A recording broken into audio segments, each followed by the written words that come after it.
우리는 지난주에 아브라함이 하나님께서 자신을 통해 하나님의 나라를 만드신다는 그런 말씀을 듣고 인간의 나라, 그리고 인간을 위한 나라인 즉 갈대아 우르라는 지역을 떠나서 이제 가나안 땅으로 들어가는 것을 살펴봤습니다. 가나안 땅에서 아브라함은 사실 하나님의 선지자로서 여러모로 부족한 것이 많은 모습을 드러내었습니다. 아마도 그 중에 한 실수는 뭐냐면 남자로서 참 부끄러운 실수였습니다. 왜냐하면 자기의 아내가 너무나 아름다웠기 때문에 그 아내 때문에 취하기 위해서 자신을 죽이고 아내를 취할까봐 자기 아내를 누이라고 속였던 그런 모습이었습니다. 한편 되게 부끄러운 실수이지만 한편 부러운 실수이기도 한 것 같습니다. 근데 그러나 사라가 단순히 여자 사람이 아니라 하나님의 약속의 자녀를 낳을 그런 아내였다라는 것을 감안할 때 아브라함은 단순히 아내를 누이라고 속인 것이 아니라 하나님의 약속을 버리는 그런 실패를 한 사람이었습니다. 특별히 20장을 보면요, 두 번째 아내를 파는 장면이 나옵니다. 그게 뭐냐면 블레셋이라는 사람들의 왕인 아비멜렉에게 자신의 아내를 누이라고 속이고 그리고 그 아비멜렉의 아내로 그가 빼앗기는 것이죠. 그 자신은 하나님의 약속을 버렸지만 그날 밤 하나님께서는 그 아비멜렉의 꿈에 나타나서 이제 다시 아내를 돌려줄 것을 명령하여 하나님께서 대신 아브라함을 대신해서 아내를 찾아서 돌려줍니다. 그 일이 있고 나서 얼마 되지 않아 하나님께서 되찾아준 그 여인을 통하여서 이제 약속의 아들 이삭이 태어납니다. 이 모든 과정을 통해서 아브라함은 성장했을 것입니다. 사람은 실패를 통해서도 성장하잖아요. 그렇죠? 물론 어떤 사람은 성공을 통해서도 더 성장이 안 되는 사람도 있긴 하지만 하나님의 사람들은 실패를 통해서도 성장해 갑니다. 그리고 10수년이 지난 시점이었습니다. 이제 방금 보았던 블레셋 왕인 아비멜렉은 일개 부족장에 지나지 않는 아브라함을 두려워하는 걸 볼 수 있습니다.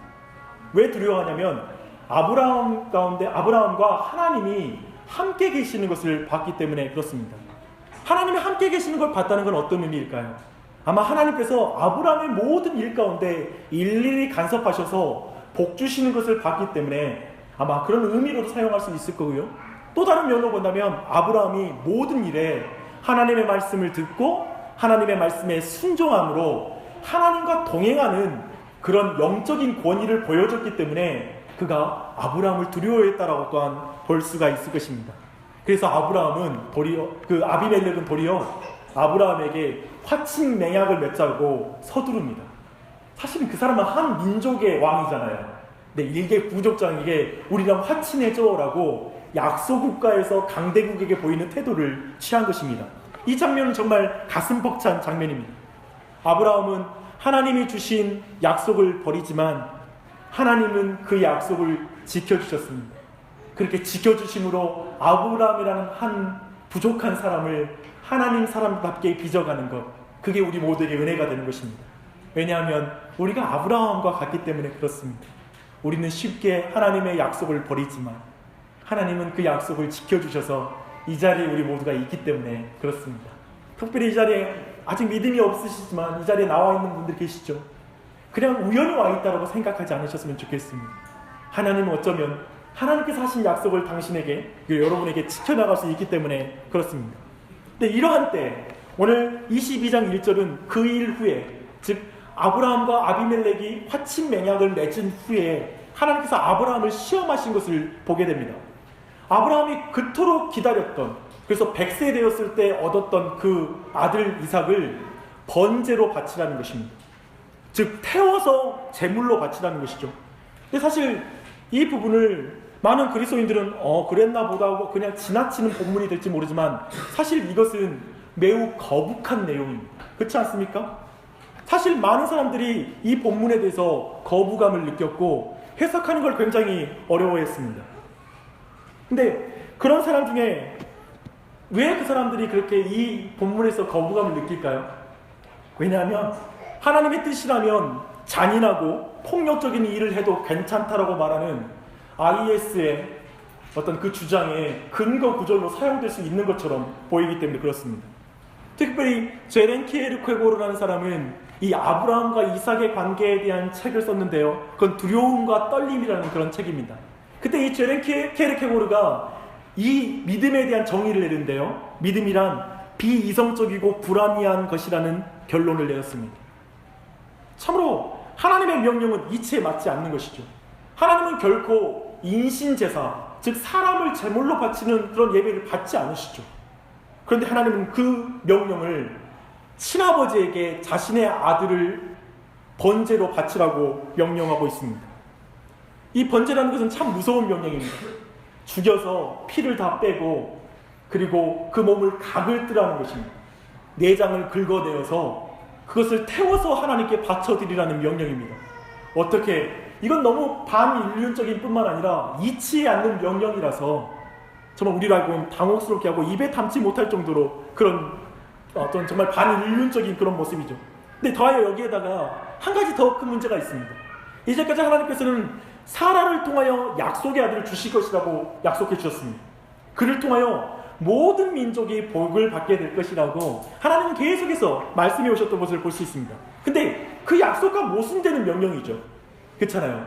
이삭을 통해서 많은 자손이 별과 같이 많은 자손이 이룰 거라고 했는데 지금 그 자손을 죽이라는 말은 이치에 맞지 않고 모순된 말씀처럼 느껴집니다. 하지만 아브라함은 그대로 실행합니다.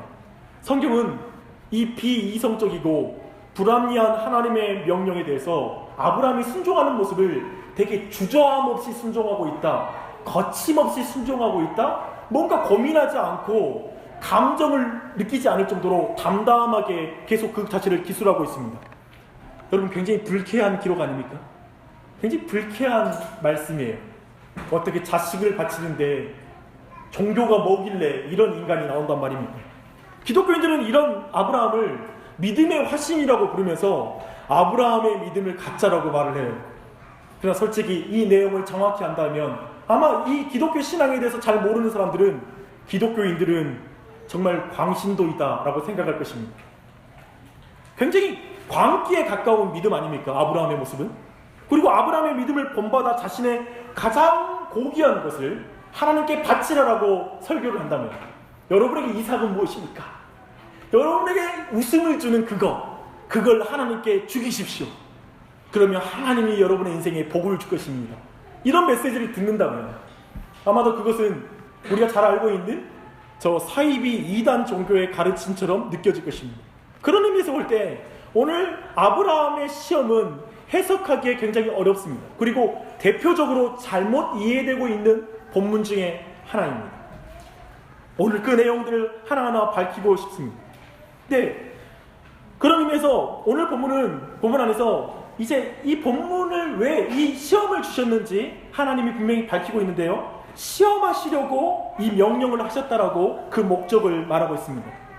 우리는 일반적으로 죄를 짓게 하려고 시험하는 것을 유혹이라고 부릅니다. 하지만 오늘 이 본문에서 아브라함에게 하나님이 시험하신 것은 뭔가를 확인하기 위한 시험입니다. 우리가 일반적으로 시험을 치를 때 아이들이 뭘 배웠는지를 확인하는 시험이죠. 동일합니다. 아브라함이 부름을 받고 수십 년이 지났습니다. 이제 그의 믿음이 어떠한지를 확인하려고 이 시험을 하는 것입니다. 근데 그 시험의 내용은 뭘까? 그 시험의 목적은 무엇일까 했을 때 21장 12절에 그 내용이 나옵니다. 내가 내 아들 내 독자까지도 내게 아끼지 아니하였으니 내가 이제야 내가 하나님을 경외하는 줄을 내가 알았노라. 이 시험을 통해 하나님은 첫 번째, 하나님을 최고로 사랑하는 것을 확인하셨습니다. 두 번째, 아브라함의 믿음을 확인하셨습니다. 그 두 가지가 바로 경외라는 뜻입니다. 근데 여기에서 하나 좀 해석이 안 되는 부분이 있어요.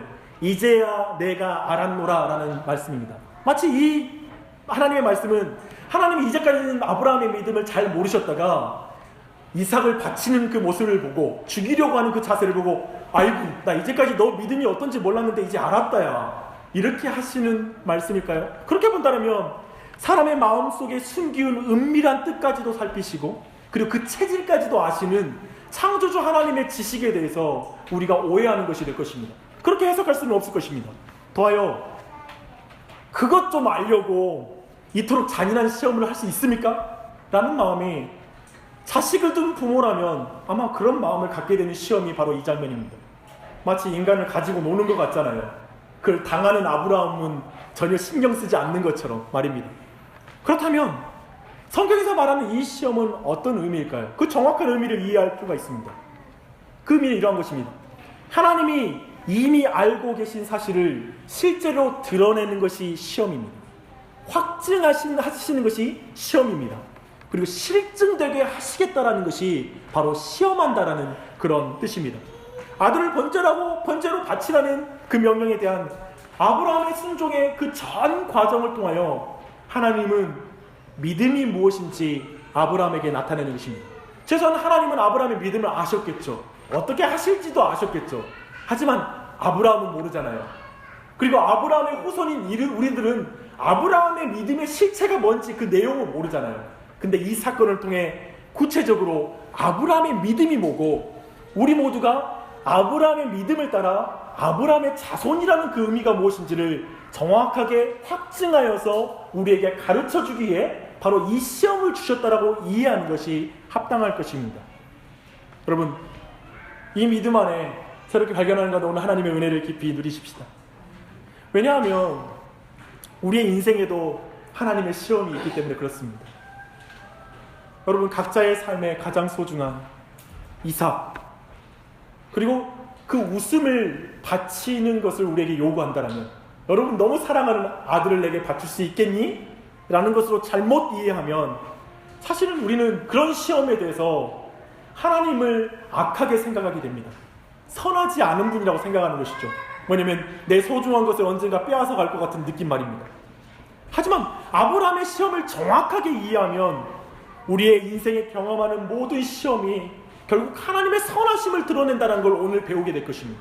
그리고 그 시험의 시험을 통하여 이 세상에 우리가 경험하는 모든 고난과 질병과 아픔과 그리고 우리가 정말 기대하지 않는 일들을 통하여 결국 하나님의 선이 이루어지고 그리고 선하신 하나님의 손길이 하나님의 뜻이 이루어진다는 걸 이해할 때 그것을 우리가 잘 받아들이고 이겨나갈 수 있는 힘이 생길 것입니다. 그렇기 때문에 오늘 본문은 매우 중요합니다. 하나만 더 깊이 자세히 보십시다. 사랑하는 여러분, 사실 오늘 이삭은 아브라함에게서 생명보다 소중한 존재였습니다. 아시다시피 그가 오랫동안 기다렸던 아들이었기 때문에 소중한 아들이라고 말할 수 있을 것이고요. 하나뿐의 아들이었기 때문에 정말 사랑하는, 그리고 노년에 얻은 아들이었기 때문에 소중한 아들이라고 말할 수 있을 것입니다. 하지만 그것만이 아브라함이 아들을 소중히 여기는 그 이유가 되지 않습니다. 왜냐하면 창세기 12장부터 15장에서 하나님이 이 이삭을 통해서 약속하신 약속은 뭐냐면 그를 통하여 만민이 복을 받게 될 것이라는, 즉 하나님의 나라를 이어가는 그런 존재로서 이삭을 말하고 있기 때문에 그렇습니다. 사실 아브라함은 그 사라를 통하여 이삭을 통하여 하나님의 약속이 이어질 걸 믿지 못하고 여러 번 하나님과 타협하는 걸 봅니다. 예를 들면 그의 아들을 대신해서 이제까지 우리 집에서 길리운 이 엘리에셀을 통하여 하나님의 약속이 이어지게 하시죠. 나는 이제 가망 없습니다 라고 말할 때도 있었고요. 또한 이제 자기의 종인 하갈을 통하여 이제 이스마엘을 낳아서 인간적인 방법을 사용하면서 하나님의 약속이 이 아들을 통해 이어지면 되죠. 그냥 그렇게 가십시다 라고 말할 때도 있었습니다. 근데 그때마다 하나님께서 강조한 건 뭐냐면, 아니, 사라를 통하여 내가 약속한 아들이 태어날 것이고 그 약속된 아들을 통해서만 만민에게 복을 줄 것이다 라고 분명하게 말씀하셨습니다. 그 사건 중에 분명히 드러난 건 죽은 것 같았던 아브라함과 사라의 몸, 즉 더 이상 생산해낼 수 없었던 나이 든 그 두 사람에게 신적인 능력을 통하여 하나님의 약속의 자녀가 주어졌다는 걸 강조하는 게 그 이야기의 중요한 줄기입니다. 그런데 그렇게 이제 그 경험을 통하여 분명히 하나님의 말씀이 그 이삭을 통하여 그 복이 온 열방 가운데 갈 거라고 굳게 믿고 있는데 그 아들을 번제로 바치라고 말하는 것입니다. 아브라함이 이삭보다 하나님을 더 사랑하는 것을 확인하려고 이 시험을 주셨다면 사실은 그 현장에서 네 아들보다 나를 더 사랑한다면 지금 네 아들을 죽여라고 말하면 됐어요. 근데 성경을 보니까 번제로 바치라고 말합니다. 이게 굉장히 중요합니다. 이 당시 아브라함과 이삭이 번제를 몰랐을까요? 아니요. 뒤에 7절의 말씀 보면 이삭이 아버지에게 불과 나무는 있는데 하나님께 예물로 바칠, 제물로 바칠 양은 어디에 있습니까? 라고 물어보는 것을 봐서 그 두 사람은 번제를 익히 그리고 정기적으로 계속적으로 행해왔던 행위였습니다. 근데 그 번제의 의미는 뭐냐면 죄인을 위하여 대신 하나님께 바쳐지는 그런 용서의 제물, 대속의 제물이라는 의미가 있습니다. 그래서 아브라함은 번제로 바로 바치라는 이 명령에 가장 먼저 그가 정리하는 게 뭐냐면 우리의 가정의 죄를 위하여 첫째 아들을 하나님께 제물로 바치라. 즉 하나님의 심판을, 그 죄에 대한 심판을 아들에게 주겠다라는 말로 들었을 것입니다. 그렇게 되니까 아브라함은 딜레마에 본착합니다. 아마도 이 명령을 들은 그날 밤 그는 그 마음속에서 치열한 그런 질문이 떠올랐을 것이고 그 두 가지 질문이 서로 싸웠을 거예요. 그건 이런 거예요. 하나님은 거룩하신 분이시다. 우리의 죄를 대신해 이삭을 제물로 바치라고 명령하셨다. 하지만 하나님은 이삭을 통해 만민에게 복을 주실 것이라고 약속하셨다. 도대체 이 두 가지가 어떻게 함께 이루어질 수 있지? 하나님은 죽은 것 같은 나와 사라를 통해 생명이 나게 하신 분이다. 근데 이제 그분께서 나에게 주신 생명을 다시 가져가겠다고 말씀하신다. 도대체 거룩하신 하나님은 아들의 생명을 취하시면서 어떻게 그 아들을 통해 모든 백성에게 복을 주신단 말이지? 이 두 가지 질문이 그 마음에 치열하게 싸웠을 것입니다. 아브라함은 아무에게도 말하지 못하고 그날 밤 끙끙대며 밤을 새워 이 질문과 싸워야 했을 것입니다. 아마도 아내에게 말할 수 없었겠죠. 왜냐하면 아내에게 말하면 당연히 뜯어 말렸을 것입니다. 잘못 들었다고. 도저히 이해할 수 없지만 그는 죽은 육체와 같은 자신에게 이삭이 태어나게 하는 것을 통해서 하나님은 반드시 말씀을 이루시는 분이라는 걸 알고 있어요. 그는 하나님의 명령을 들은 그날 밤 그렇기 때문에 죽을 것 같은 고통을, 아니요, 이삭을 대신해서 자신이 먼저 죽음을 경험했을 것입니다. 그날 밤 태양을 잃은 그 어두운 밤보다 그의 마음이 더 어두웠을 것입니다. 그리고 저 태양에 예전에 수많은 자손을 주겠다고 보여줬던 그 별빛은 아마도 그 얼굴에 일그러져서 흘러져 내렸을 것입니다. 하지만 그런 번미 속에 하나님의 뜻을 아브라함은 알게 된 것으로 보입니다. 아마 어떤 뜻을 붙잡은 것으로 보입니다. 저는 그날 밤에 아브라함이 이런 믿음에 도달했다고 생각합니다. 하나님께서 하실 거야. 하지만 어떻게 하실지는 모르겠어. 하나님께서 약속의 아들인 이삭을 통해 우리의 죄를 심판하실 거야.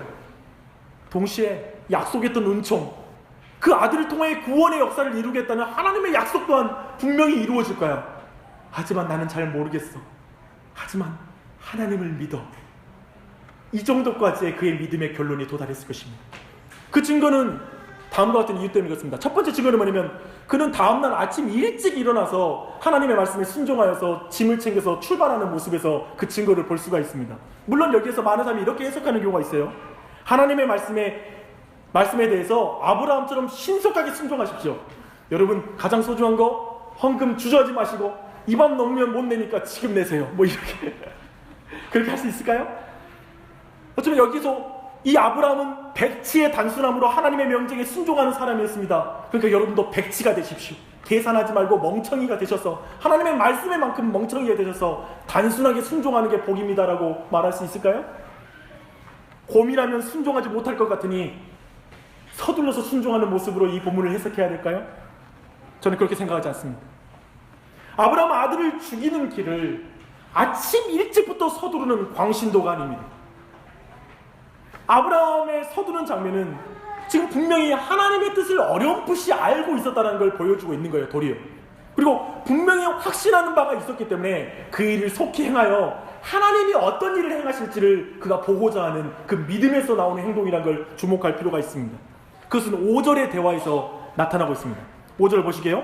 예, 아브라함이 종들에게 이르시되 너희는 아기와 함께 여기서 기다리라. 내가 아이와 함께 저기 가서 예배하고 우리가 너희에게로 돌아오리라. 지금 하나님이 말씀하시는 산 앞에 도착했어요. 그때 이제 종들에게 말하는 거예요. 아브라함은 지금 이 장면에서 어느 정도 해답을 가지고 있었고 3일 길을 걸어오는 동안, 즉 저 브엘셰바에서 지금 모리아 산까지 약 72km가 되는 길, 3일 길을 걸어오면서 그의 믿음이 좀 더 그 안에 분명해진 걸 볼 수가 있습니다. 그래서 말하는 거예요. 내가 아이와 함께 저기 가서 예배할 거야. 근데 우리가 함께 돌아올 것이다 라고 말해요. 우리라고 말을 해요. 아들이 결코 죽지 않을 것을 알고 있는 거예요. 그것은 어떤 일이 벌어질지는 몰라요. 하지만 약속한 아들을 통하여 복을 주시겠다는 하나님의 약속은 분명히 이루어질 것이라고 생각하고 있습니다. 근데 이 아브라함이 또한 발견한 답은 이제 아들과의 대화에서 더욱 분명하게 나타납니다. 7절 말씀입니다. 우리가 알다시피 이 장면에서 이제 산에 오를 때 아브라함은 아들에게 그 아들을 태울 장작을 짊어지게 합니다. 그리고 아들을 죽일 불과 칼을 자신의 손에 쥐고 올라갑니다. 그 장면을 생각해 보십시오. 아버지와 아들. 지금 이 본문 전체에서 아브라함과 아들의 대화에는 항상 나의 아들이란 말이 있어요. 아버지의 아들. 철저히 둘의 그 친밀한 관계를 보여줘요. 근데 그 친밀한 관계 안에 그 비참한 장면을 아들은 자신을 태울 장작을 짊어지게 하고, 그리고 자신은 그 아들을 태울 불과 칼을 가지고 거기에 올라가고 있습니다. 아마도 그는 그날 자신의 손을 저주했을 것입니다. 이 칼로 내 자식을 죽여야 한단 말인가? 이 불로 내 아들을 태워야 한단 말인가? 도대체 하나님은 어떻게 하시려고 이러십니까? 이렇게 외치면서 그걸 길을 올랐을 것입니다. 또한 그 아들을 태울 장작을 짊어진 이삭을 보며 아버지의 마음은 갈갈이 찢겨 나갔을 것입니다. 그때 아들이 당혹스러운 질문을 합니다. 아버지여, 불과 나무는 있거니와 번제할 어린 양은 어디 있습니까? 이 질문에 어느 부모가 쉽게 대답하겠습니까? 아마 답이 없었다면 아무 말도 못하고 그냥 따라와 라고 말했겠죠. 뭐라 말할 수 없으니까요. 그런데 아브라함에게 있는 분명한 마음이 지금 표현되는 걸 볼 수 있습니다. 번제할 어린 양은 하나님이 자기를 위하여 친히 준비하시니라. 이건 지금 이미 아브라함 안에 이 믿음이 있었다는 걸 볼 수가 있습니다. 우리는 근데 여기에서 한 가지 점검해 보시게요. 우리는 아브라함이 하나님께서 결국 아들을 죽이지 않고 살릴 것을 알고 그걸 미리 눈치챘기 때문에 이렇게 행한 것일까요? 아니요. 그 뒤에 실제로 아브라함이 칼을 쥐고 아들을 죽이려고 했을 때 이미 그때 아브라함 아들을 죽였습니다. 그랬더니 그 모습을 볼 때 아브라함이 눈치채고 하나님이 살릴 것을 알고 일부러 그런 어떤 자세와 태도로 올라갔다라고 해석하는 건 어렵습니다. 더하여서 히브리서 11장 17절로 19절에는 분명히 아브라함이 자기 아들을 죽이면 하나님이 그 아들을 다시 살리실 것이라고, 그 부활의 믿음을 가졌다라고 분명히 말하고 있기 때문에 그렇게 해석할 수가 없습니다. 우리 히브리서 11장 17절로 19절 그 증거를 한번 보십시다. 아브라함은 시험을 받을 때 믿음으로 이삭을 드렸으니 그는 약속들을 받은 자로 돼 그 외아들을 드렸느니라. 그에게 이미 말씀하시기를 내 자손이라 칭할 자는 이삭으로 말미암음이라 하셨으니 그가 하나님이 능히 이삭을 죽은 자 가운데서 다시 살리실 줄로 생각한지라. 비유컨대 그를 죽은 자 가운데서 도로 받은 것이니라. 아브라함은 맹목적인 믿음을 행사한 것이 아니었습니다. 이건 미친 짓이야. 자식을 내 손으로 죽이다니. 그래도 하나님이 명령하니 복종할 거야.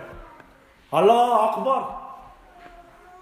이 알라 아크바르는 저 무슬림들이 하나님의 말씀에 절대적인 복종을 말하는 게 무슬림이란 뜻이거든요. 복종하는 자. 그 무슬림들이 사람을 죽이면서도 하나님께 영광 돌린다고 생각하면서 말하는 그 맹신, 그 복종.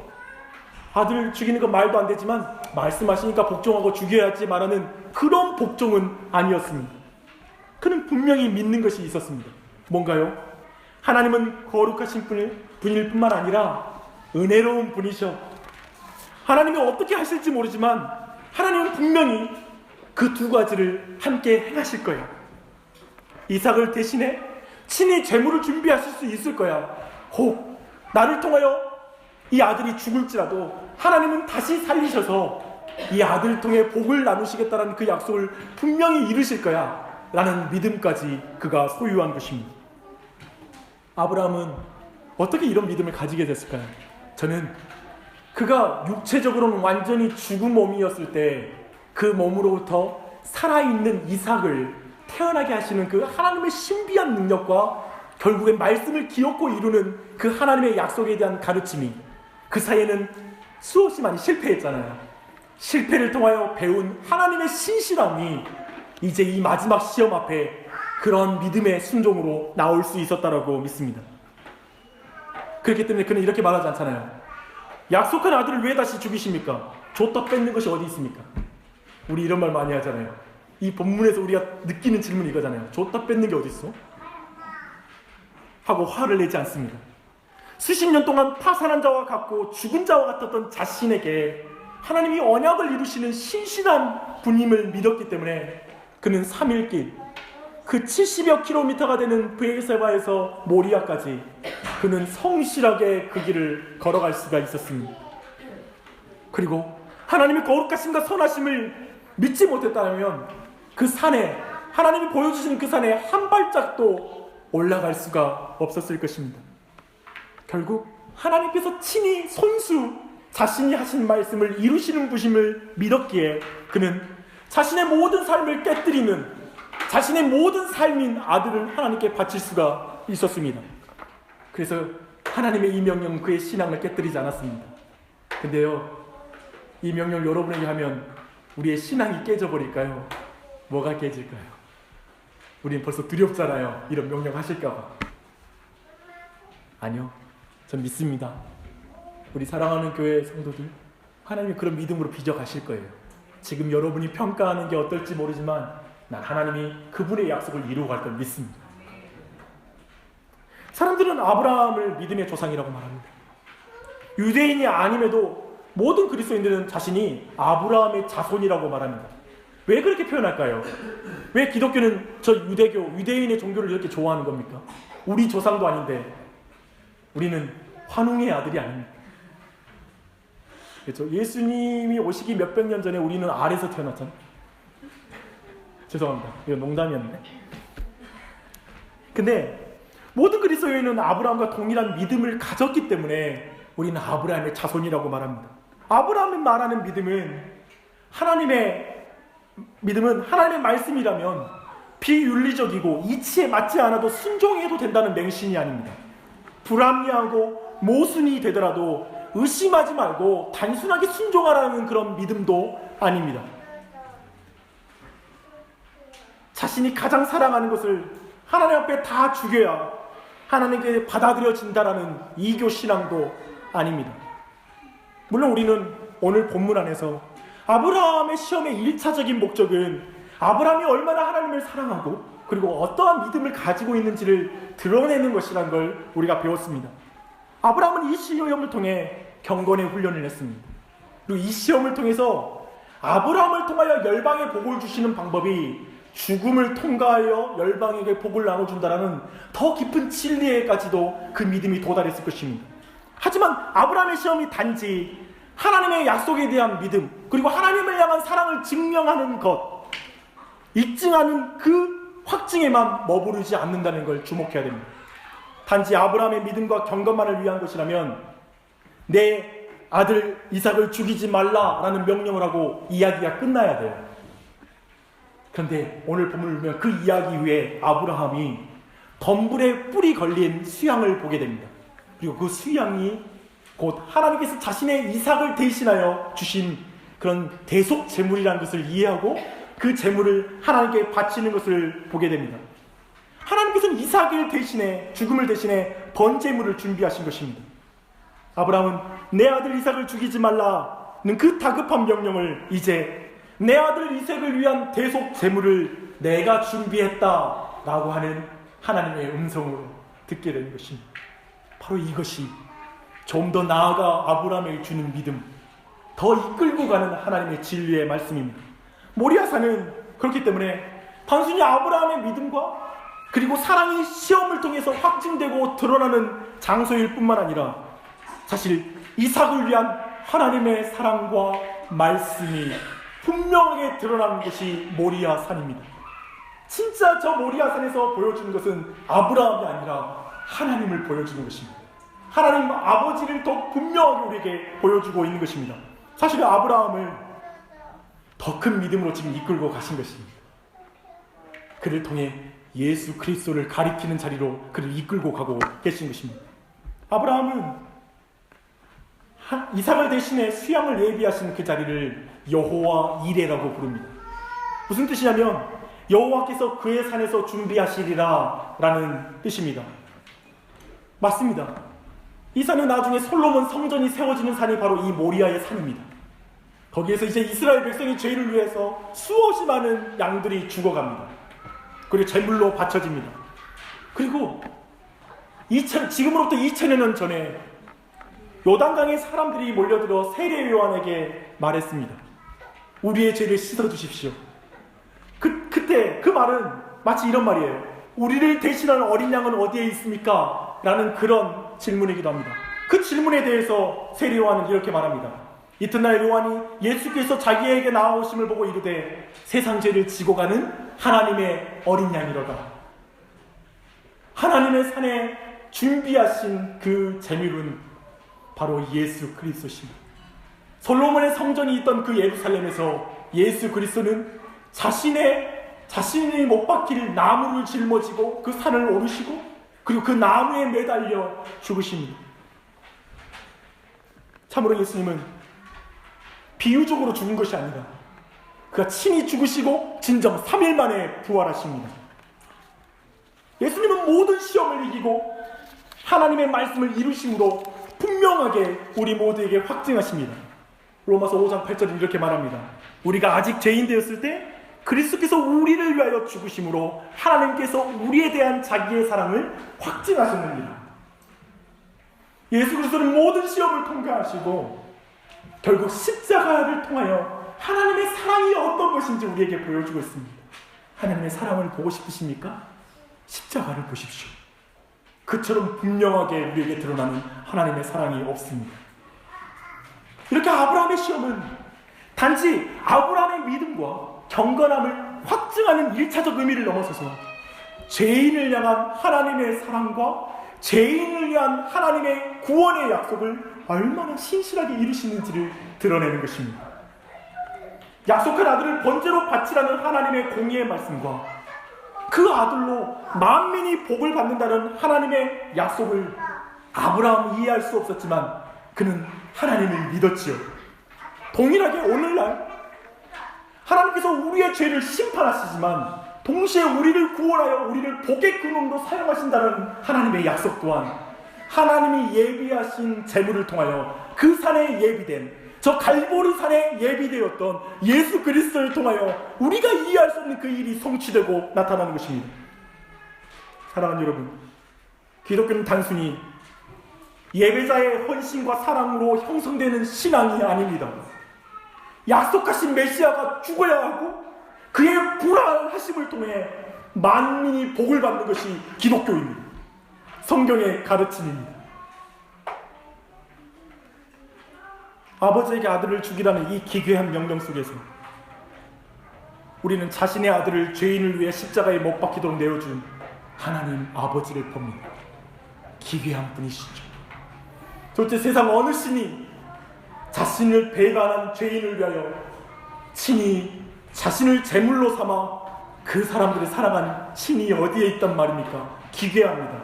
지금 의도적으로 성경은 아버지인 아브라함으로 통하여 아들을 제물로 바치라는 명령의 이 기괴함을 통하여 십자가의 기괴함을 더욱더 분명하게 드러내는 것입니다.